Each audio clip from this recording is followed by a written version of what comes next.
હે ભક્ત, તારી ભક્તિથી હું પ્રસન્ન થયો છું. ચૈત્ર મહિનાના આપણા એકાદશી આવી રહી છે. સપનામાં આખું આકાશ સોનાની જેમ ચમકી રહ્યું હતું. શંખનો અવાજ આવતો હતો અને ધીમે ધીમે ભગવાન વિષ્ણુ પ્રગટ થયા. પીળા પીળા પીતાંબર, ચાર હાથે ચહેરા પર દિવ્ય તેજ. બોલ રામચંદ્ર ભગવાનની જય. કૃષ્ણ કનૈયા લાલ કી જય. હનુમાનજી મહારાજની જય. તો ચાલો મિત્રો, આજે છે એકાદશી, એટલે આપણે એકાદશીની વાર્તા કરશું. આપદા એકાદશીની ચમત્કારી વાર્તા છે, આપણે કરવાની છે. આ વાર્તા છે અપરા એકાદશીની, એવી એકાદશી કે જે મરેલા માગ્યાને પણ જીવતું કરી દે અને ભગવાન વિષ્ણુની કૃપાથી અસંભવને પણ સંભવ બનાવી દે. ઘણા વર્ષ પહેલા ગુજરાતના એક નાના ગામમાં ગંગા નામનો એક ગરીબ માણસ રહેતો હતો. ગંગારામ ખૂબ જ સારો અને સીધો માણસ હતો, પરંતુ તેનું જીવન દુઃખોથી ભરાયેલું હતું. ઘરમાં ગરીબી, ખેતરમાં નુકસાન, દેવનો ભાર અને ઉપરથી તેનો એકમાત્ર દીકરો ગંભીર બીમારમાં પરિવર્તિત હતો. ગંગારામ દિવસે રાત દિવસ મહેનત કરતો, પણ ઘરમાં સુખનું નામ નહોતું. એક રાત્રે વરસાદ અને વીજળી વચ્ચે ગંગારામ ઘરની બહાર બેઠો હતો. આંખમાં આંસુ હતા. ત્યારે તેની પત્નીએ કહ્યું, ભગવાનને આટલું માનો છો તો પછી આપણા દુઃખ કેમ જતા નથી?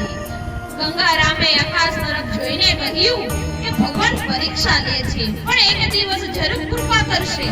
એમ કહીને તે સૂઈ ગયો. રાત્રે ગંગારામને એક અદ્ભુત સપનું આવ્યું. સપનામાં આખું આકાશ સોનાની જેમ ચમકી રહ્યું હતું. શંખનો અવાજ આવતો હતો અને ધીમે ધીમે ભગવાન વિષ્ણુ પ્રગટ થયા. પીળા પીળા પીતાંબર, ચાર હાથે ચહેરા પર દિવ્ય તેજ. ગંગારામ ડરી ગયું અને હાથ જોડીને બોલ્યો, હે પ્રભુ, શું ખરેખર તમે આવ્યા છો? ભગવાન વિષ્ણુ હસીને બોલ્યા, હે ભક્ત, તારી ભક્તિથી હું પ્રસન્ન થયો છું.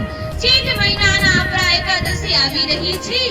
તું સાર એ વ્રત કરજે, તારા બધા દુઃખ દૂર થઈ જશે.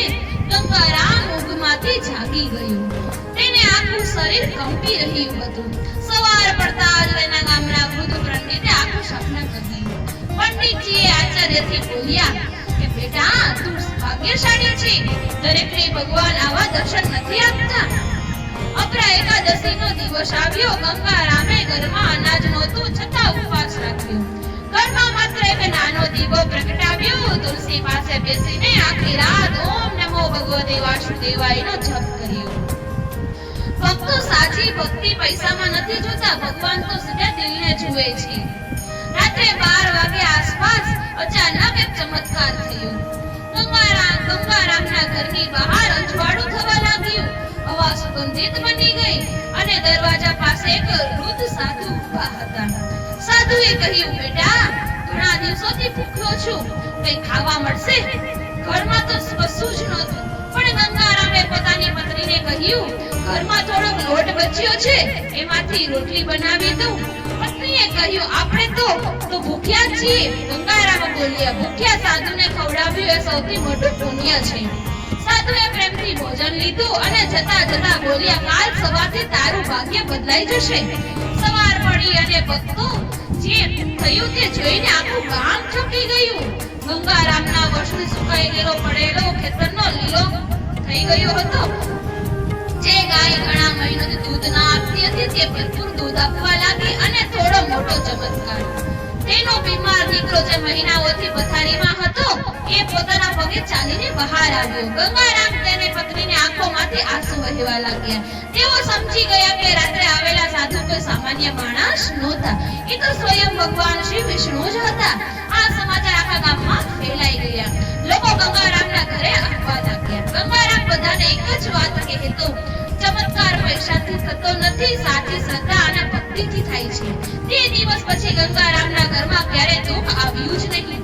દર વખતે અપરા એકાદશીનું વ્રત કરતો અને ગરીબોને ભોજન કરાવતો. કહેવામાં આવ્યું છે કે જે ભક્ત સાચા દિલથી અપરા એકાદશીનું વ્રત કરે છે, ભગવાન તેના જીવનમાં જરૂર ચમત્કાર લાવે છે.